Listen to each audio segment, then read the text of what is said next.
Not that one season necessarily carries over into the other, but what Patrick Mahomes did last year with the cast around him was nothing short of Herculean.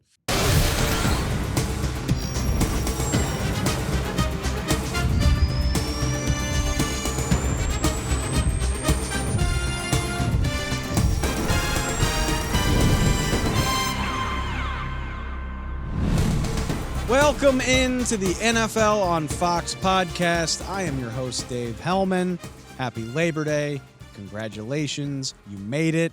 Hopefully you're enjoying a 3-day weekend with the knowledge that this coming weekend, it's on Thursday night, season opener. Defending champion Kansas City Chiefs, reigning MVP Lamar Jackson and the Baltimore Ravens. 2024 season is here, baby. You still have time to subscribe, Spotify, Apple Podcast, get involved in the show. Go find us on YouTube, comment, like, tell your friends, tell your family. We have made it to the 2024 season. Quick programming note, we got plenty of content coming your way. We will have our first preview episode of the season. We'll be digging into all the matchups. It's crazy to think.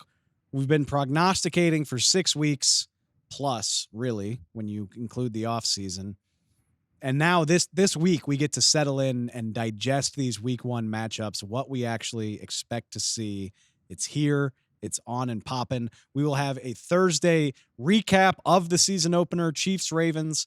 I mean, every Thursday night kickoff game is huge, but this one with the stars involved, with the teams, the stakes, top 2 teams in the AFC last year, I would say even bigger than your usual Thursday night kickoff game. Cannot wait. Then we get into week one. So much to look forward to. But before we do that, I guess we'll call this one last chance to prognosticate. Welcome to our prediction episode. We are going to put on the record exactly what we think is going to happen this season. Award winners, playoffs, and of course, the Super Bowl. We will get into all of it. Also do one more power rankings at the end of the show as we head into the season. Just one last look at the lay of the land before we find out just how wrong we are about everything. Speaking of which, it's time to do some predictions. And to help me with that, brought in none other than our good friend, Fox Sports reporter Carmen Vitali, who was brave enough to put some predictions on wax. Put it on wax, dude. I hate predictions. I hate doing predictions. So I hope you understand, like, I'm doing this for you. Why do you hate doing predictions, Carmen? What's the point? Because you can't win? You can't win. Even if you're right, you can't win.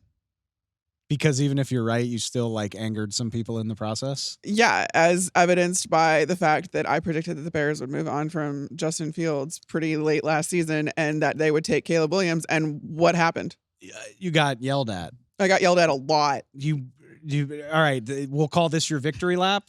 Because kind of. It's time to move. We're on. We're moving on to 2024. I know. I'm just saying. You asked me why I don't like predictions. It's a testament. Hey, this is we're committed to the grind though, because even though it's a thankless job and it makes most people mad, we're gonna do it anyway in the slim hope that one of these ages well, and we get to thump our chests about it in December and January. Are you ready? Yeah, I'm ready. All right. We'll call this the preseason award show. You might as well just call it NFL honors because all of mine are gonna be right. Like I'm gonna whip ass. I'm really glad that you have the confidence. I'm feeling really good, which is it's typically a warning sign. All right, let's get into it. We'll do individual awards first. We'll save the team stuff for later. Start off with a softball. I think that's what this is. Yeah. 2024 Comeback Player of the Year, which keep in mind, worth reminding people, because remember how this happened last year. Joe Flacco won Comeback Player of the Year for coming back from his couch, basically. A development that prompted the NFL to remind people, like, hey, everyone, you're supposed to give this award to somebody that came back from a injury or an illness or something like that and not coming back from the league not thinking you're good at football anymore. So with that in mind, I really feel like there's only two good answers. I mean, Yeah. Nick Chubb comes to mind, but really this conversation begins and ends with Aaron Rodgers and Kirk Cousins. Right. We fell on opposite sides of this. Who do you got? Yeah, I basically, honestly, my takeaway from this, or my prediction for this, was whichever guy A, finishes the season, B, whosever team does better is basically going to win this award. I think it might be Kirk Cousins, which I think is maybe a little bit of a hot take, but he's on the wrong side of 35, coming back from an Achilles injury, as are both of these guys. Also, with a brand new team, which I think is also very crucial in differentiating between him and Aaron Rodgers, although Rodgers didn't really play with his new team last year. Cousins is going to have to like elevate these guys kind of immediately, and he has the talent to do it, but he also, there's a new offensive coordinator in Atlanta, and you have a defense that got a lot better literally in the last week or so. Yeah. Busy August for the Falcons. Right. So there are now, I think, solidified expectations for Atlanta, just like there are for the Jets. I just think that they sit in a more winnable division than perhaps the Jets do, and there's a chance that they could go farther. It's going to be a really interesting case study, though, because both of these guys are coming back from the same injury. They are both middle-aged as far as NFL standards go. I mean, you could say they're middle-aged. They're middle-aged. Aaron Rodgers yeah, is 40. I mean, Rodgers is 40. That is literally the hill. Cousins is 36, and I don't want to say that's middle-aged because that's how old I'm about to be. Yeah, fair. But you could go with either one of these guys. I'm just going to talk about Cousins because I'm going to let you talk about Rodgers. Don't worry, I will. Yeah. The classic tweet of like, here comes the oldest player in the NFL at 36. Right? A miracle. A modern marvel. That's what we're talking about here. Look, this is going to be a theme for the show. God help me. I don't know what happened, but like, I believe in the Jets. Like, how can it go worse? Dangerous game to play. How can it go worse than it did last year? That is such an awful thing to do. Don't do that. How can it go worse? Like, realistically, don't answer that because it probably can. But there's a lot of ways it could go worse. I believe in the New York Jets. And here's the thing. I took a very cynical approach to these awards. Okay. Because they're narrative awards. Right. Like, That's you true. need public perception on your side. You need common opinion on your side. Aaron Rodgers is a 4-time NFL MVP. He's one of the most polarizing and talked about athletes in our country. Yes, you're right. And he plays in New York City. If he's back and the Jets are even decent, I think he's going to be one of the dominant storylines of this entire season, including winning comeback player of the year. But I've got more to say about the Jets, so I don't need to get into all of it right here. Do you think that Aaron still wins it if, say, the Jets don't make the playoffs and the Falcons do? Do you think that Aaron's star is enough to overcome something like that? No, but as we're going to get into, I have a worryingly high opinion of the New York Jets. I mean, you already got me worried. I'm going to be quite honest with you. I don't know how we got here. We'll see. I pulled up the odds in Vegas of like other candidates that could win this award, and I don't see it for somebody. I guess technically Joe Burrow qualifies because he missed half of the season. That's fair. But he might get another award. I think the Bengals are going to be in play for way bigger stuff than comeback player of the year. Anthony Richardson, I guess, is a name worth remembering. But again, I think that depends on how well the Colts do. I already mentioned Nick Chubb. I feel good. I feel good about Aaron Rodgers. Like if he's even decent, I think it's a good bet. But I also, if it's not Aaron, I do think it'll be Kirk. Yeah. Okay. All right. I can live with that. How about newcomers, Carm?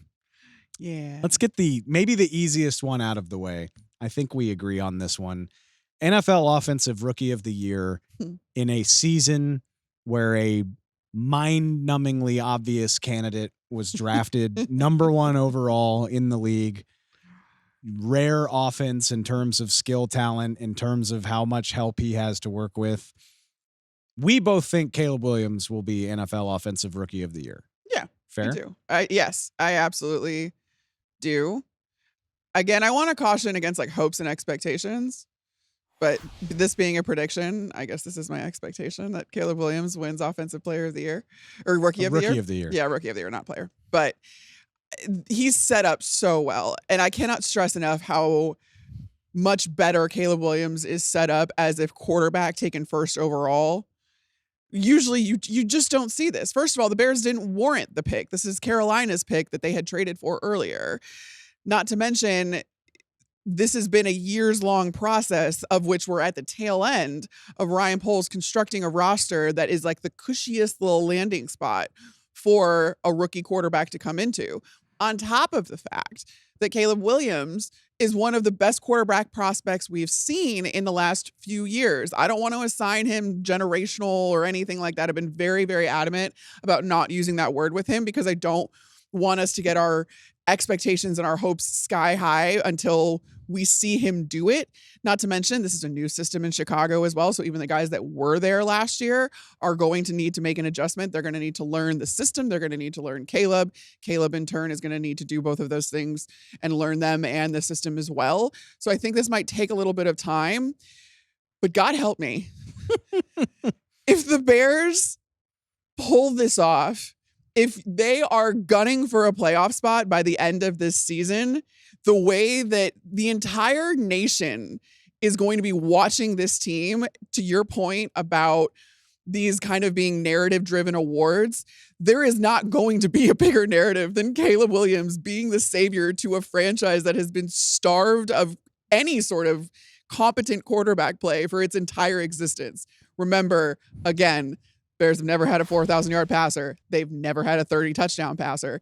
If Caleb Williams does one or both of those things, he will be the best quarterback in Bears history in year one. And should he do that, good God, there's nobody else that's deserving of that award. I mean, you laid it out perfectly, and that's I think something would have to go drastically wrong. And I'm not even like Caleb Williams doesn't have to like light the league on fire, right? But between the name recognition that he already has, the talent on that team, I think if this is a race, he's 5 steps ahead of everybody else. It's his award. It's his season to lose, essentially. I will say, I mean, Jaden Daniels deserves consideration. Yes. His running ability, I think, is worth mentioning.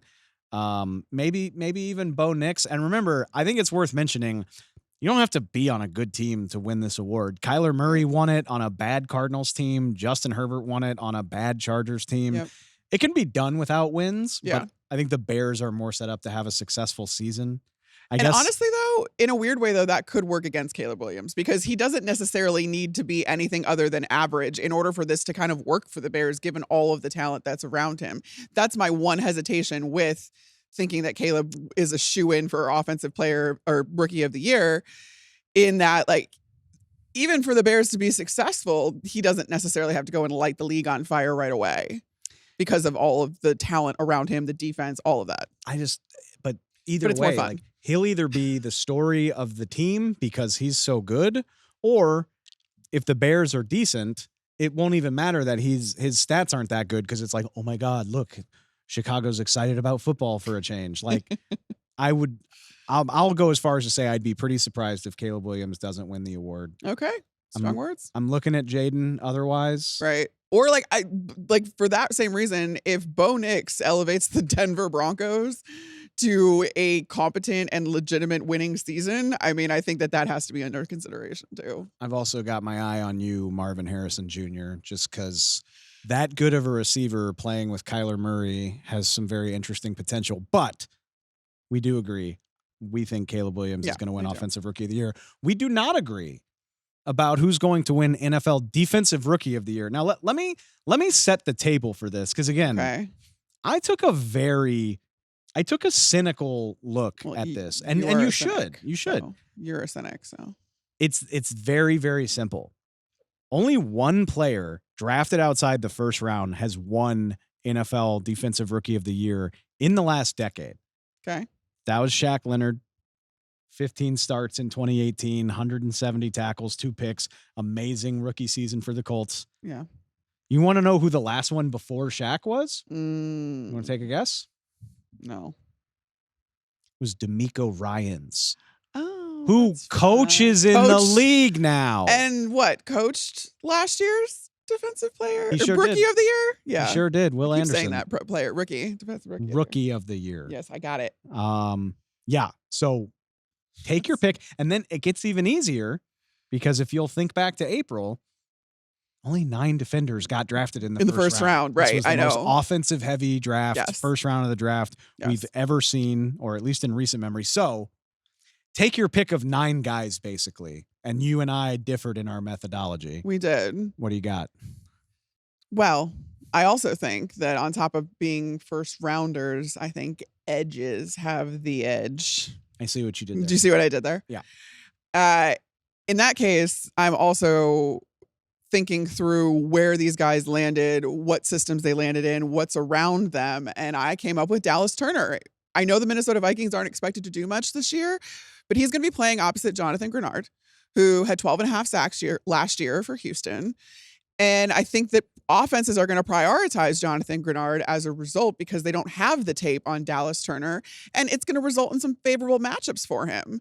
If that's the case too, you have to think back to the system that he's in and what Brian Flores has had prior to this. Last season, it was the first time that Brian Flores ever had a double-digit sack player in Danielle Hunter. Danielle Hunter had 16.5 sacks last year because we all know Brian Flores loves to blitz, loves to bring pressure. And having those guys on the edge just does so many good things for a Brian Flores defense that is very, very creative in how it mixes those pressures up. And the simulated pressures and all that kind of stuff. There's so many fun things you can do to affect the quarterback in this system. And I just think that Dallas Turner is going to be a little bit overlooked, especially in the beginning. And he's going to be sent after the quarterback pretty much every snap. So by a law of averages, it just kind of makes sense, especially if he is in those one-on-one matchups because offenses are paying a little bit more attention to Jonathan Grenard on the other side. I think it's a great setup for young Dallas Turner. And I mean, did you see the way that Kevin O'Connell reacted when Kwesi told him? And they traded up for him? Yeah, Kwesi told him they were going to trade up and go get him. I mean, the way that his eyes just lit up.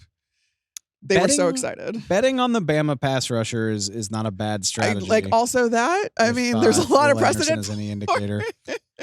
4 of the last 5 defensive rookie of the years have been edge rushers. So you make edge has the edge. You make a valid point. I'm going to take the opposite approach, though. Okay. I'm going to go with Philadelphia corner Quinyon Mitchell. I like that. And it's the opportunity afforded by a lot of things. Again, this isn't fair.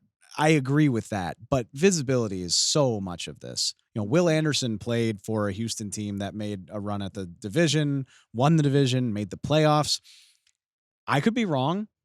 I don't know how much of Dallas Turner the league at large is going to be exposed to.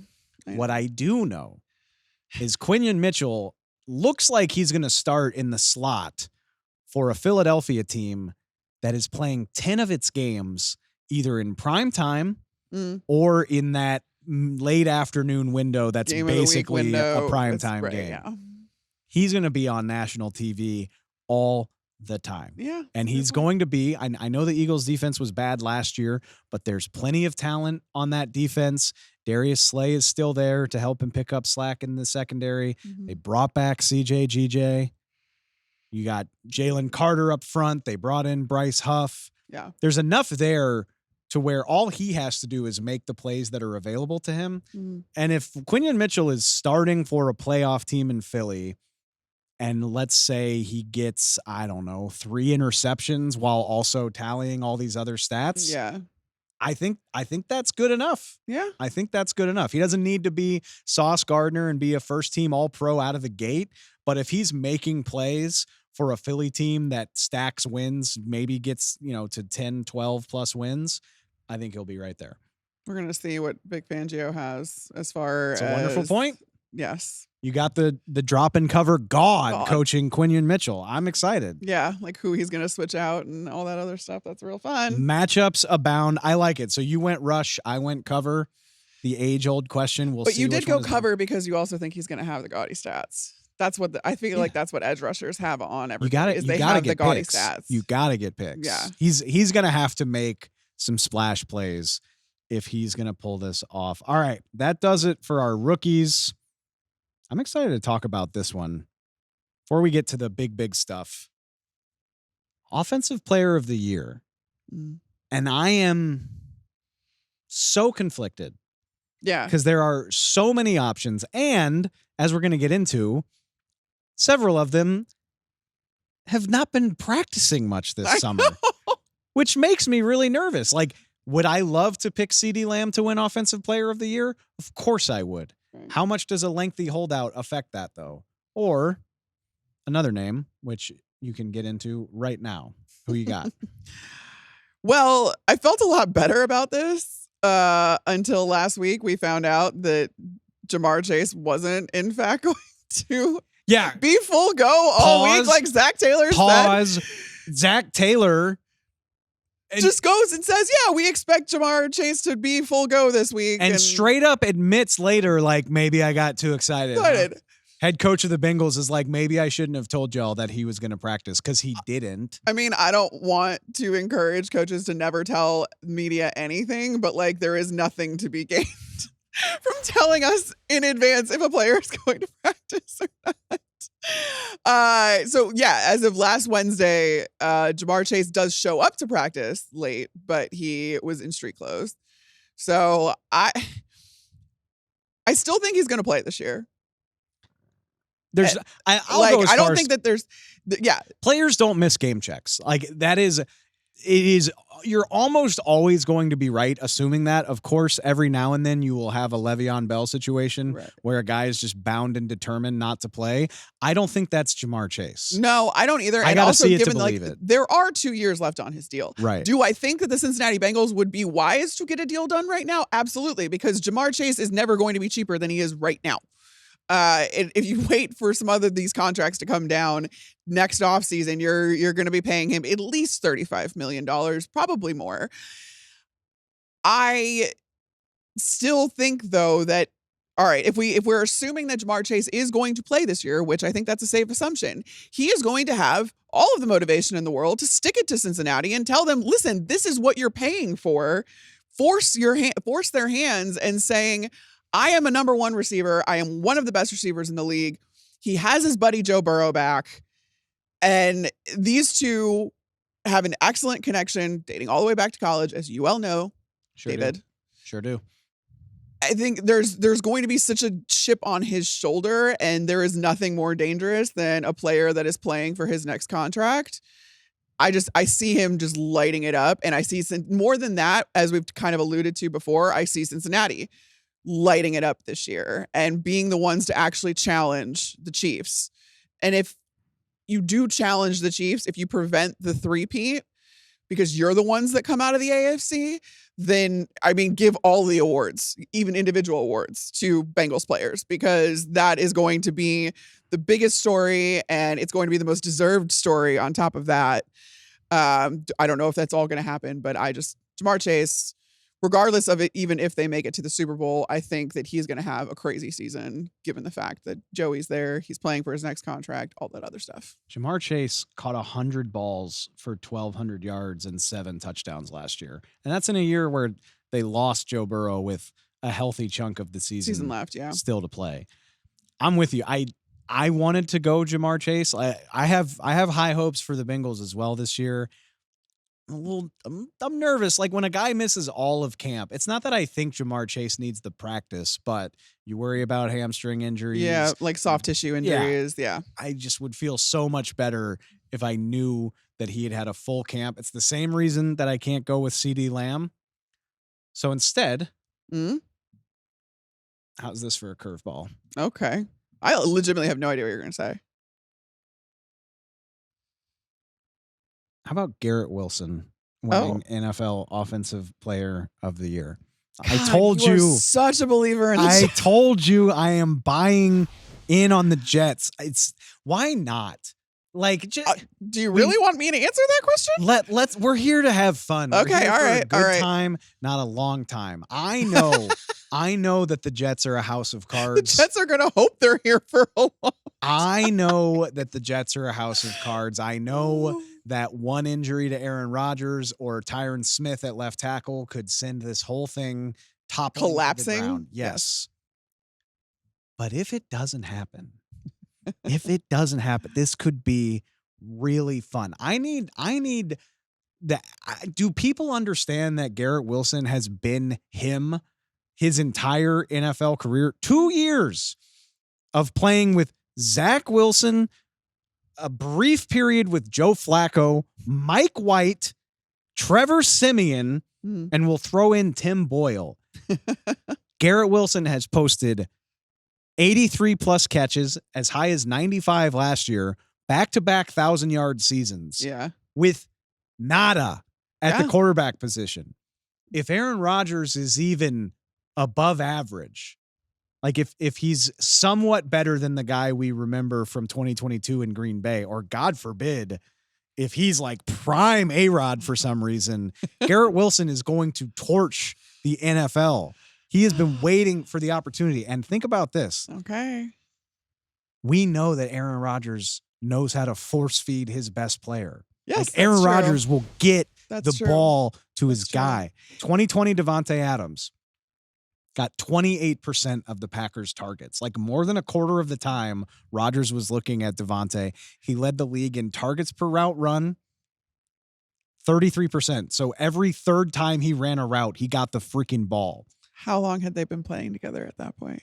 A long time. Yeah, okay. But Garrett Wilson is a better prospect. I'm not saying he's a better receiver, better prospect than Devontae Adams. Devontae was a later draft pick, needed time to acclimate. Again, like Devontae Adams took time to come along with Aaron Rodgers as his starter. Garrett Wilson's been balling with this at quarterback. And it's an incredible feat by Garrett Wilson, and it does kind of prove that he's quarterback proof. So there's that. I know how many rules and adjustments and options come with playing with Aaron Rodgers. And that's just going to take a little bit of time to get used to, because he doesn't force feed the guys until he trusts them. And to trust them, you have to have reps with him, because he's very particular. Garrett Wilson had reps with Aaron Rodgers in OTAs this year. They did do that. Yeah, you know, they argued about stuff on the sideline at training camp. I saw it. We have not seen a ton. We have not seen at least preseason game reps. It's just going to be, I feel like it might take a little while to start. That's all. Also, for you to saying over and over again in the show so far that you're a cynic, this is not cynical at all. You are like, I want to optimism, like you are an optimist. I have no ties. A reckless optimist when it comes to the New York Jets. I have no ties to the New York Jets whatsoever. I think, I really want to see this. I think Garrett Wilson is one of the, I totally agree with you. He could be in that category. Like he could be in that CD Jamar category if he got good quarterback play. I completely agree with you. Let's be clear. I love Garrett Wilson. I love his game. What he's been able to do cannot be overstated with the surrounding cast that he's had. I've watched Aaron Rodgers for a long time. I've covered Aaron Rodgers. I know that these things take time because they're very detailed. He is very particular. We're just going to see how that goes, because it also, like, Garrett Wilson's also kind of a strong-willed player too. He's a dog. He got that dog in him. Yeah, he's got that dog. He sure does. But like I said, it's just, the egos, man. Like it's nothing talent-wise at all, because you're right. It's just the other stuff. I think he's a dog, and I think Rodgers will respond to having a dog receiver. Okay. I hope you're right. If Aaron Rodgers is healthy, I think he's going to go off this year. I think yes, and I want that to happen. 1,500 plus yards, 100 plus catches. Yeah. Who knows how many touchdowns, but it'll be more than, he's never had more than 4 in a season. That's the one notch, like one mark on his record. He just hasn't had the touchdown production, but Aaron Rodgers will find a way to feed him that football. I mean, he really, that's one of his only options anyway. So exactly. That's like, hey, we'll see what you get out of Mike Williams. I don't know about Malachi Corley, Alan Lazard. Like, just throw the ball to Garrett Wilson. Start to him. You don't sound sold, but that's okay. I can't in good faith do that, but I really hope it does work out because I've never root for anybody to get fired. I think that entire staff and front office is gone if this doesn't go well in New York, New Jersey. I hope that they can hold it all together. Also, like when Aaron Rodgers is healthy and playing like Aaron Rodgers football, like he's so fun to watch. Yeah. I think really where I'm at this year is like I know that it's been frustrating and annoying to cover Aaron Rodgers over the last Yeah, because years, we've gotten the worst parts of him without the good parts. I want one more season of prime fun Aaron Rodgers. Yeah. I think everybody and then wants then I can sleep peacefully. We'll see how it goes. Okay. Defensive player of the year, which talk about being a cynic. I'll just say this. I'll set it up and say this really just feels like it's become the best pass rusher award in recent years. I looked this up. Actually, and it's crazy. I assume because the way the rules have changed in the last decade or so, affecting the quarterback just means that much. From 2000 to 2010, off-ball players won the award 8 out of 11 times. So, like, you were seeing off-ball linebackers, corners, safeties. Yeah. The only pass rushers that won it in that stretch, our own guy, NFL on Fox's own, Michael Strahan, Jason Taylor won it, James Harrison won it. Everybody else. A lot of Fox ties there between. Fair. Totally fair. From 2011 onward, it's almost been exclusively pass rushers. Luke Kuechly won it in 2013, and Stephon Gilmore won it in 2019. So a linebacker and a corner. Everybody else has rushed the passer. Obviously, Aaron Donald did it from the inside, and he won several of those awards, but pass rushers in general. So I set that up to say it feels like a short list to me this year. Like, it doesn't feel like the options are that plentiful when you talk about elite pass rushers with the star power to win an award like this. Or am I not giving enough people credit? No, I think that the star power part of this, though, does a lot of work. Yeah. Because you talk about, like, I mean, last year you had plenty to choose from as far as pass rushers, even between Danielle Hunter, who we just talked about, Max Crosby in Las Vegas, obviously Myles Garrett, TJ Watt. Everybody thought that, you know, he was robbed of that. But like the reality was there was a case to be made among pass rushers exclusively for multiple guys. And I think that it'll still be the case this year. But then now I'm starting to look at, all right, what differentiates you? Are you a pure pass rusher, or are you more, can you do more things? And that is what had me land on none other than Micah Parsons. Oh, not only because of how much of kind of a Swiss Army knife he is for defensive schemes. Sure. All of those wonderful things. We know that he can affect the pass rusher, or he can affect the passer. He's a wonderful pass rusher, but he also has sideline to sideline ability. He has a great awareness on the field. He's clearly a leader on the defense, but also he's due to be paid. That part where you talk about motivators, you talk about having a chip on your shoulder. He's playing for his next contract.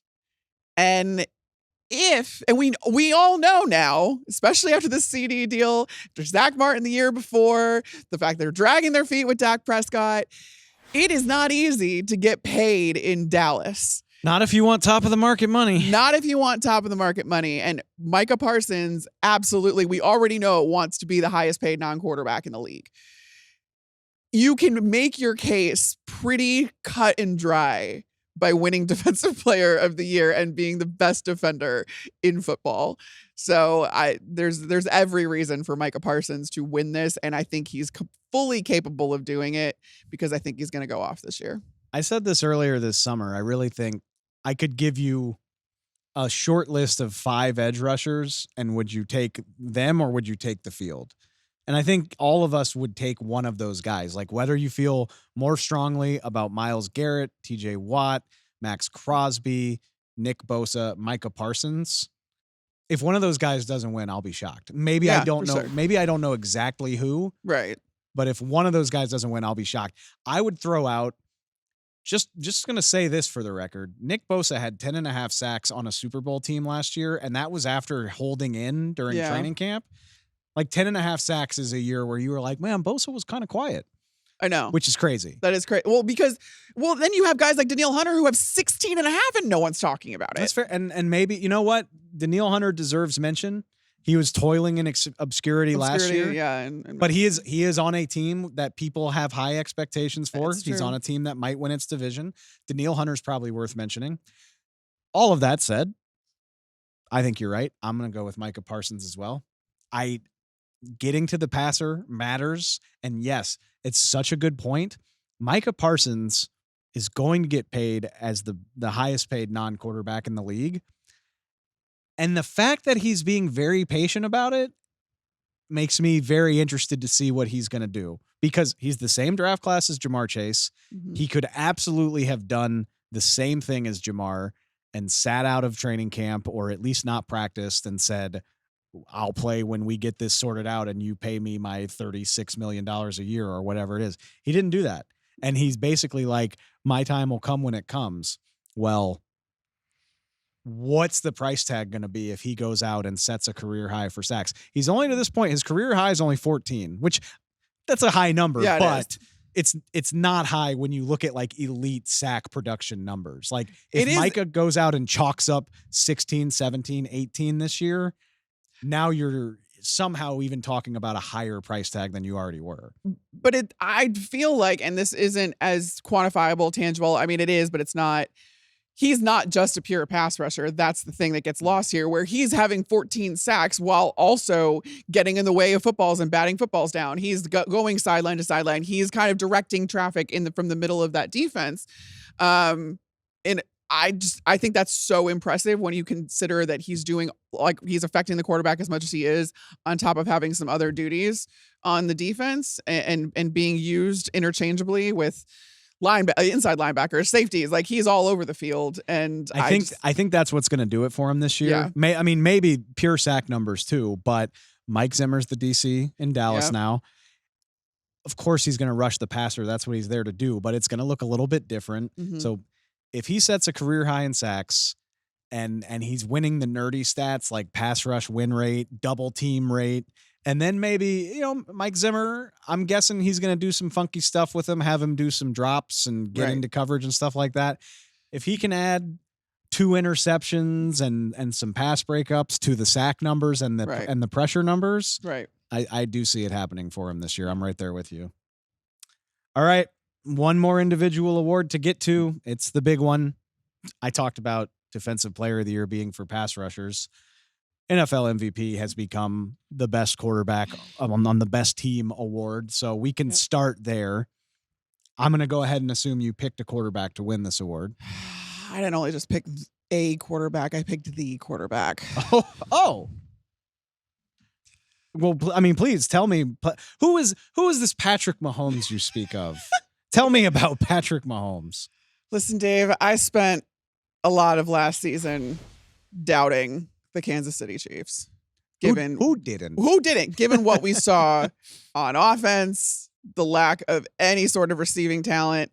I mean, not that one season necessarily carries over into the other, but what Patrick Mahomes did last year with the cast around him was nothing short of Herculean. True. He had the most drops of any single passer. His receivers dropped 30 passes from Patrick Mahomes, who is accurate. It's not like this is his issue. Yeah, not like these were poorly placed. They weren't poorly footballs. placed passes. Yeah. And despite that, I want to get my stats right. He still had a positive EPA per play. He was just outside the top 10 in EPA per dropback, which is expected points added. By the way, it's meant to quantify what an impact a singular player has on his team. And speaking of that, he had the second most EPA added of any singular player in the entire league last year, behind only Dak Prescott, funny enough. People don't want to talk about that. People don't want to talk about that. They don't want to talk about where they don't want to talk about all the little nerd advanced metrics. That is just incredible. And the fact that the Kansas City Chiefs now went out and got him more help. Y'all messed up and let him get Xavier Worthy. I'm just going to say it now. It sure looks that way. I am done doubting the Chiefs, and by default, I'm done doubting Patrick Mahomes. So if we are considering that MVP has become the best quarterback in the league award, and we talk about Patrick Mahomes, I know there's kind of a Chiefs fatigue at this point, but if they look like they're headed for their third straight championship by the time the regular season ends, and Patrick Mahomes clearly has a lot to do with that, I don't know how you argue against this guy. So, and here's the thing. I'm not going to argue against Patrick Mahomes. I love Patrick Mahomes. I refuse to be labeled as a Patrick Mahomes doubter. I won't do it. I think the world of the guy. I think he's a top 4 quarterback, probably even. I mean, you could make the case that he's top 2 right now. Yeah, like all time. You're talking of all time. Yes, you could make the case, right? Bare minimum. I wanted to clarify that for the people at home, thinking that you were going with the NFL top 100 list. No, I do not think Patrick Mahomes is the 4th best player in the NFL right now. No. But here's my thing. Love Patrick Mahomes. He's got Xavier Worthy now. He's got Hollywood Brown.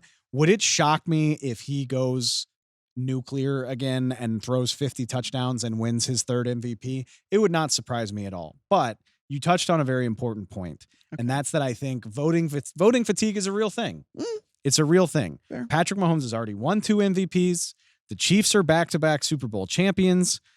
And in addition, the bar for what constitutes amazing from Patrick Mahomes, as unfair as this is so high. The bar's really high. We're so used to seeing just absolutely outrageous things that it takes a behind-the-back pass to get our attention. Patrick Mahomes, his 2 MVP years, he threw 50 touchdowns in 2018. And in 2022, when he won it again, he threw 41, which that's what we're talking about, where 41 touchdown passes is like, why wasn't it higher? That's cute. Last year, he threw 27, and in 2021, he threw 37, and it was like, damn, what's wrong with Patrick Mahomes? So that's what we're dealing with, where I do think there's there's a fatigue factor. Fair, and then on top of that, we haven't had a new, in air quotes, MVP in a long time. Fair. Lamar just won his 2nd one. Pat won his 2nd one before that. And then the 2 years prior to that, you had Aaron Rodgers go back to back, and that was his 3rd and 4th. So it's been a long time since just a completely new face won this award. So that is the frame of reference that I am using to say, if it's not Patrick Mahomes, okay, I think 2024 will be Joe Burrow's year. Ooh, I like that. As NFL MVP.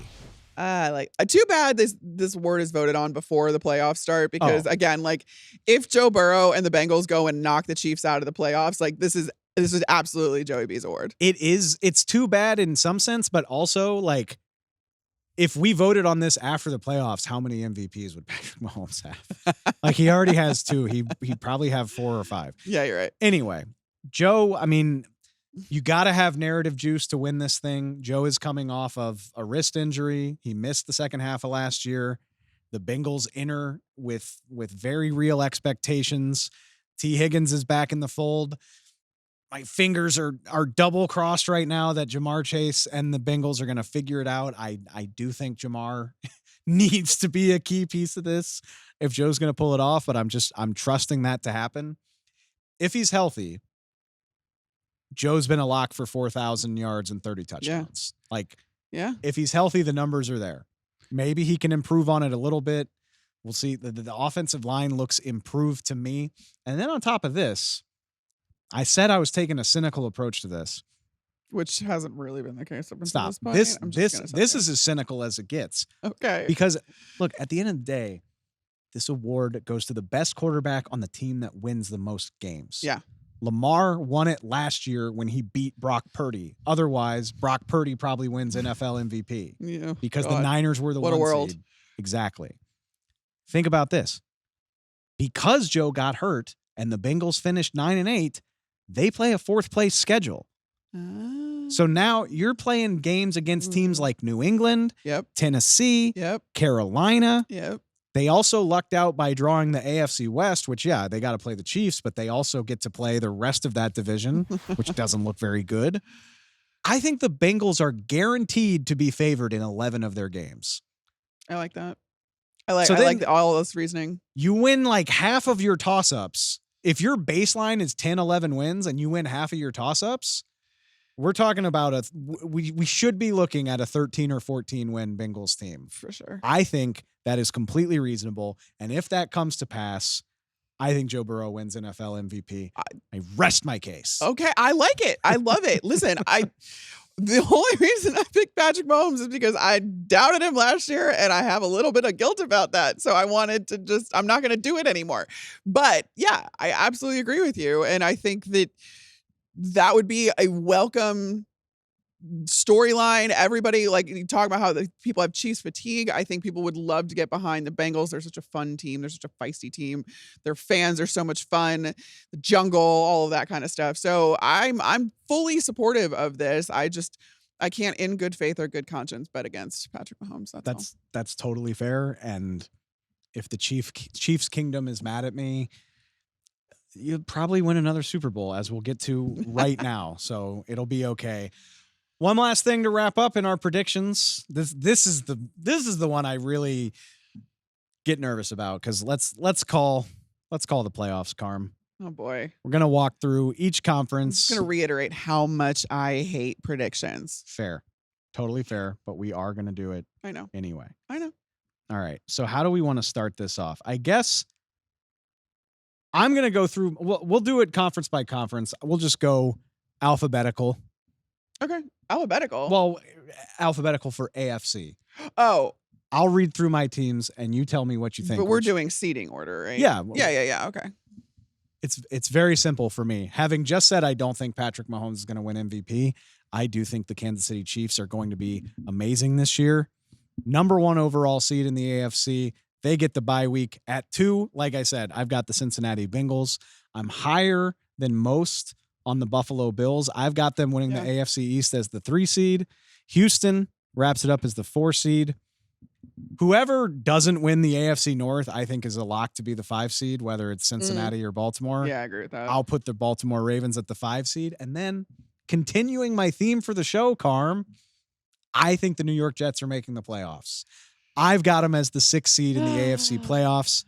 And my crazy one, because remember, you always have to keep in mind, too, like half the playoff teams turn over. Oh, yeah. It's so hard because predicting them, though, it's like, oh, no, I think these teams are going to make it. And you're like, wait a second, those are last year's teams. Exactly. And that never works out. Never works out that way. Laugh if you want to. I think the Jacksonville Jaguars sneak back into the playoffs.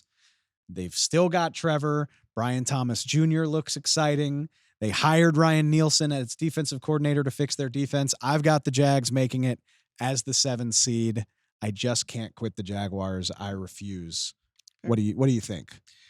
I think this is pretty well, the last couple teams. We agree on the first 5. We'll just put it that way. Oh, so you have different wild cards. I have different wild cards. All right, show me what you have. All right, yours are right here. Yeah, mine are right there. Okay, there we go. So you're a bigger believer in the Buffalo Bills in the Buffalo than me. Bills. I know. I don't know. I think that's a little bit more interchangeable. I really liked your case now with the Cincinnati, so I think I would put them higher. All right, so you've got KC 1, Buffalo 2, Baltimore 3, Houston 4, Cincinnati 5, and then my wild cards are the Miami Dolphins and my little feisty team, the Indianapolis Colts. I like it. I don't know that I'm totally sold on Anthony Richardson yet, but if he is who the Colts think he is, I think that this team is pretty well set up to kind of make a little bit of a run, make a little bit of noise. They only missed the playoffs by a game last year. Right.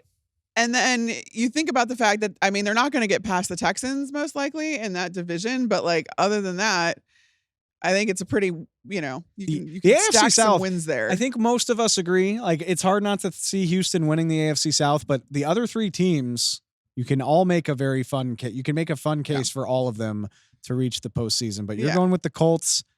And you're not quitting on Mike McD and the Dolphins either. No, he's too much fun. That's fair. And they're too much fun. I mean, they're fast. They need to figure out how to play in cold weather, but they're fast. And they're fun. And Tua just got paid. It's the perfect snapshot. It's the best snapshot I've ever heard of the Dolphins is they're fast. They got to learn how to play deep in the season. That's basically it. That's basically it. So, and maybe this is the year that they do it. And I think that they have a lot of promise to them. I don't feel as good about my NFC predictions just because it feels so chalk. Like I just said, you can count on half of the teams to turn over every year. Yeah. But I see this being a very familiar cast of characters. So instead of picking a bunch of new teams, I do think the order is going to be different. And my biggest shakeup, I'm worried enough about the vibes in San Francisco. Like I still think I think the Niners are going to be there. But I'm rolling with the Detroit Lions to be the NFC's number 1 seed. I love this team. We're 1 seed off for them, but yeah, I couldn't pull the trigger. I believe the Niners. I believe. No, I like I said, when's Trent Williams coming back? What condition is he going to be in? Yeah. Same goes for Brandon Ayuk. I still see the Niners as a team that's going to win a lot of games, but I'm just nervous enough to knock them down. So I go Detroit with the bye. I think Philly bounces back in a big way and wins the NFC East. Niners is my 3 seed. Atlanta wins the South. And then 2 very familiar teams from last year, Green Bay and Dallas. Dallas doesn't have to play Green Bay this year. I'll put Dallas as my 6th seed. And then I didn't want to do it. I know. I don't want to put these expectations on Caleb and the Chicago Bears. But if I think he's good enough to win Rookie of the Year. Right. Then how do you argue against the team doing well enough to get to the playoffs? That was my rationale too. 9-8 could get you into the 7 seed. Yeah. And then you get a chance to play the Eagles. Wouldn't that be fun? It would be so much fun. So much so that I had it too.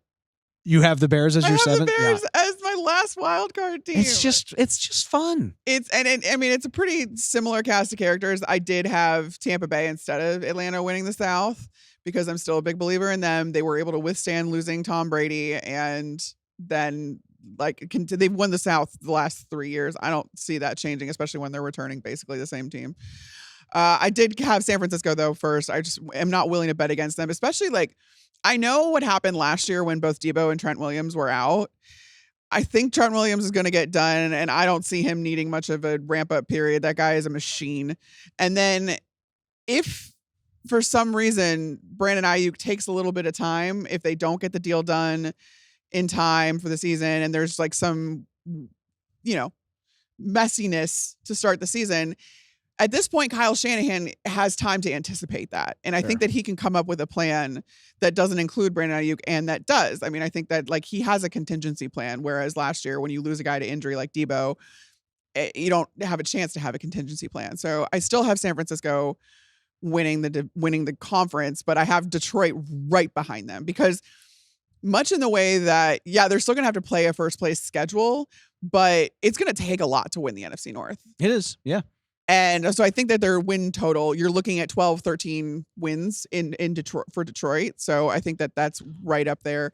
Philly, I have them bouncing back too because they have a lot of talent. Howie Roseman is never satisfied. You're constantly kind of bettering that roster, although I don't think we're talking enough about the Jason Kelce departure and their signature play, the tush push. No one wants to talk about how big of an influence might not look as impressive in 2024. Yeah, and he's not there anymore. So we're going to see we're working. Basically, we just differ on who wins the NFC South. And basically, and then seeding. I kind of threw caution to the wind. I put Chicago in there. I like it. We're here to have fun. We're here to have fun. I still maintain you don't need to have these expectations, but you can absolutely see a path that this is a reality. I want to caution against, this is my whole thing with these crazy expectations of Chicago. It's not that I don't believe in the Bears. I totally do, actually. I think the foundation that has been set for them is amazing. I think what Ryan Poles has done in 3 short years is amazing. It's just, I don't want the Bears fans to turn on this team if things don't go well right away or if things are up and down. I think I heard you talking on a previous podcast with Michael Jr. about how these things aren't usually linear. You don't just necessarily see all right, we did this, we got better. We did this, we got better. And then everything's smooth sailing all the way onward and upward. That's rarely how it works in the NFL. So I'm just trying to protect the Bears a little bit from the city turning on them if things don't go like a fairy tale right away. But that doesn't mean I don't believe in them. And it doesn't mean that I don't think it's completely realistic to see Chicago in the playoffs, which also means three teams from the NFC North Totally. In the year of our Lord 2024. Totally in the playoffs. I mean, it happened last year with the AFC North. Exactly. So why can't it be the NFC North this year, guys? It breaks my heart to leave the LA Rams off my I know. list. But I do like again, you at some point you have to pay attention to a statistic. And if half of the teams in the playoffs are turning over every year, could the Rams make it instead of the Cowboys? Absolutely. But I think I like the overall talent on the Cowboys roster a little better. We'll see about that. Now let's jump to the big thing. Super Bowl, which, again, if you're mad at me because I don't think Patrick Mahomes is going to win NFL MVP, I'm sorry. Because guess what? As excited as we are about the unpredictability of the NFL season, I think it's going to have a very familiar ending, Carmen. I really do. Like, just because we're tired of it doesn't mean it's not going to happen. I do have the Green Bay Packers making a run as a wild card. That's fun. I've got the Packers getting to New Orleans, where they've won a Super Bowl before, but they were not playing the Patrick Mahomes Kansas City Chiefs all the way back in 1996. I've got the Chiefs pulling off the three-peat, beating Jordan Love. How ironic would it be? I wanted to see a Mahomes-Rodgers Green Bay Chiefs Super Bowl for so long. I know, and now if it happened, Green Bay now would get there without Rodgers. Maybe it happens either. If you're asking me, Chiefs or the field, as crazy as it sounds, I'm taking the Chiefs, man. I'm taking the Chiefs. I know you feel similarly. What do you have? I do. I mean, keep in mind too, with your prediction, like Green Bay, I think is going to have a really high win total too. They're just not going to win the division. No, it's going to take a lot. Like you said, it's going to be hard to win the NFC North. I also went Chiefs versus an NFC North team. And before you get crazy, Chicago, it's not you. Sorry, it's the Detroit Lions. Because I really think that, first of all, they got within a half of a Super Bowl appearance last season. So close. And for anybody who thinks that they're going to fall off because they're not the underdogs anymore, or they don't have the chip on their shoulder, they absolutely have a chip on their shoulder. And I witnessed this firsthand. I was in the locker room after they lost the NFC Championship game in Santa Clara to the Niners, and the way that there was a fire in every single one of those players' eyes. And more than that, there was a fire in Dan Campbell's eyes. And if you don't think Dan Campbell has spent all offseason, all preseason, and will not spend all regular season poking and prodding his players, reminding them about that exact feeling in that exact locker room every step of the way to keep them motivated. When you're talking about the elites, when it comes to these teams that make it to the Super Bowl, once you get to the playoffs, all these teams have a ton of talent. What differentiates these guys is the belief they have in themselves and all of the intangible things that come along with a strong culture and belief and leadership, which this team has at every single level. And the way that every single one of these guys will run through a brick wall for Dan Campbell at any moment in time. I just have to think that this happens for them. I want it to happen for them. I love the Detroit Lions. They're so much fun. Having said all of that, wonderful stuff, they're going to lose to the Chiefs. Run from it. Dread it. Destiny arrives all the same. It really, I can't bet against them. Knowing, of course, we don't know for sure what's going to happen. But in this era of ultimate parity, where you can turn a team around in 12 months, literally. And look at the Houston Texans. Every team has a chance every year. The Chiefs really might win a third straight Super Bowl. And it's not, I mean, of course it's not crazy. It doesn't even seem despite the fact that it's never been done before. It's never been done. Not since the mid 60s. The mid 60s Packers did it. Right. And since then, a couple teams have come close, but I think the Chiefs are going to come closer because, like I said, they're going to do it. If it's the Chiefs or the field, who do you feel better about than the Chiefs? It's a weird place we're living in. How about them Chiefs? You know what? Thank you, Andy Reid. The destination might be obvious, but damn it, if the season's not going to be fun as hell. Yep. Carmen, we made it. We will see how well these takes age. I can't wait. I can't wait. I can't believe you got me to do this. Reminded about it. Well, we do appreciate it. Yeah. And when you get a win, we will let you come back on and talk all about it. We appreciate your time so much. We'll talk to you soon. Thanks, guys. Thanks one more time to Carmen Vitali for hopping on to talk predictions. We can't know the answers to those for months, so let's dial it back to what we do know. Before we start playing games, let's take one last look at the preseason power rankings. This is how we see the league heading into week 1, Thursday night. Taking a look at it, and to be honest with you, the top of this looks very similar to what we saw in the offseason. Of course, the Chiefs, Lions, Niners are there. You know what to expect from the cream of the crop. I want to use this as an opportunity to highlight some down the line teams, maybe take a look at what might change once we finally start to get a look at these. So in case I haven't mentioned them before, or maybe won't again, let's highlight very down at 32.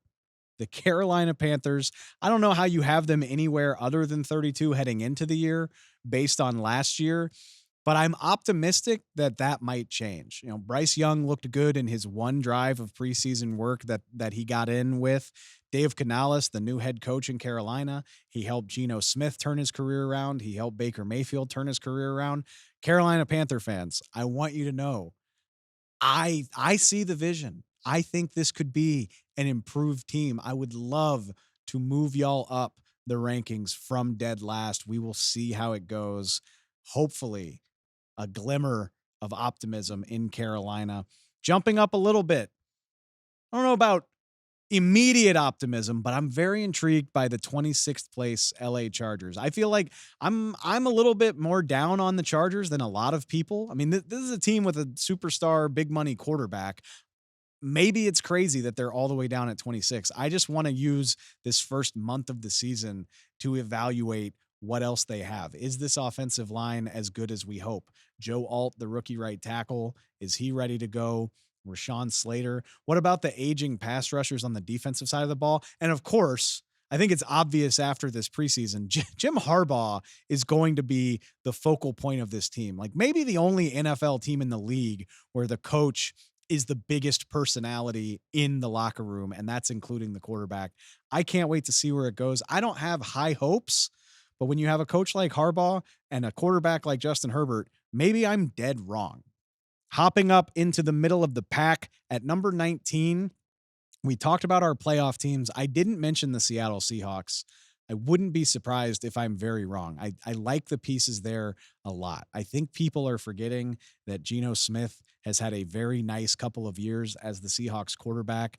Mike McDonald, obviously very exciting what he's done on defense in Baltimore. If he can take that to Seattle and apply it to guys like Devin Witherspoon and Byron Murphy, the new defensive tackle, the first round draft pick, maybe the Seahawks can make a lot more noise than we think. We talked about it earlier in the preseason. The NFC West is quietly a very fun, very good division. I'm not going to be surprised if we're talking about the Seahawks as a team to watch after the first few weeks of the season. I mentioned Geno Smith played really well in the preseason against the Cleveland Browns. That's who I'm highlighting at number 10 overall. It's crazy to think this is a team we're talking about as a Super Bowl contender if they get better play out of their quarterback. And the biggest unknown on their roster is their quarterback, who has the best contract in football. Like, you can't do better than every single dime guaranteed. That's what Deshaun Watson has.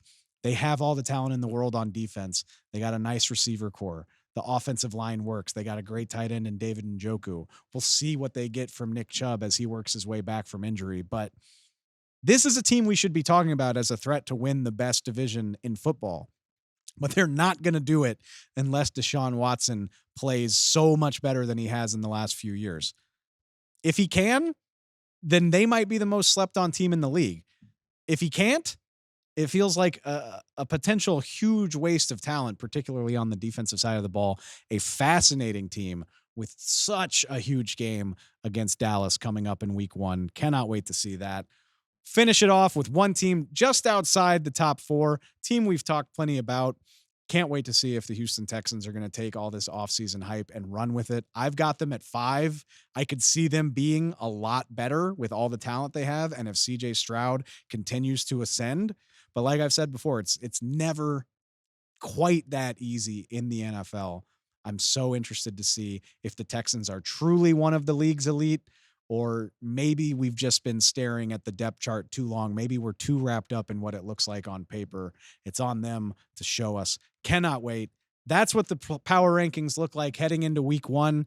The fun of it is it's about to not matter at all. We've got the game starting on Thursday. We will be back Thursday with our week 1 preview, getting into all of the biggest matchups of the weekend, getting you ready for week 1. Friday, we will be in your ear with an instant recap, instant analysis of Chiefs Ravens. Such a huge season opener. Can you tell I'm excited, y'all? Football is back. It's the best time of the year. We will be with you all season long leading up to Super Bowl 59 right here on Fox. Subscribe to the show if you haven't. Spotify, Apple Podcasts, wherever you get your pods, you can find us there. Wherever you prefer to use social media, we are on NFL on Fox Pod. We will be there all year. Get ready, y'all. I'm so excited to see where this goes. I appreciate it. We will be talking to y'all soon and often. Catch you next time.